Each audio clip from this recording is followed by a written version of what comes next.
Let's see how we can create a question paper in Quizall. After having requisite number of questions in the question bank, next step is to create a question paper.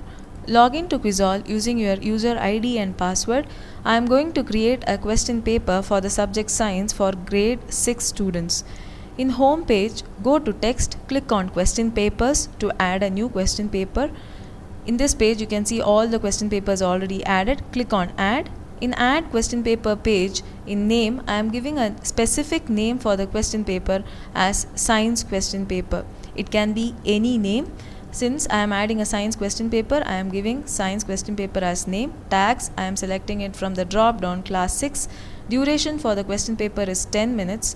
Type, you have two options, dynamic and static. Dynamic is shown as default. If this question paper's access is restricted only to the candidates of particular organization, check private to the organization box. Check question at a time.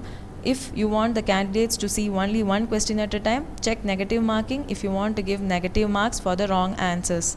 In conditions, in subjects, I am selecting the subject from the drop down science and tags as class 6.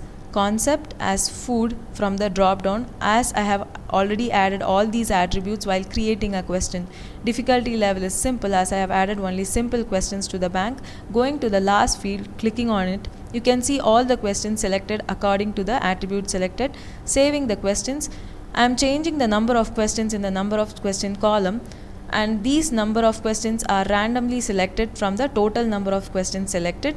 In question shuffling, I am selecting it from the drop down option. Check shuffling. Check this box if you want the options to be shuffled. Check reviewable if the question paper can be reviewed. Check repeatable if the question paper can be repeated, and number of times also can be mentioned. In questions, you can see all the questions selected according to the attributes.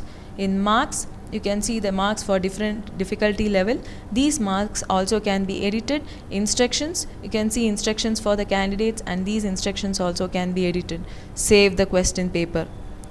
After saving the question paper, you can see the question paper created in the question papers page.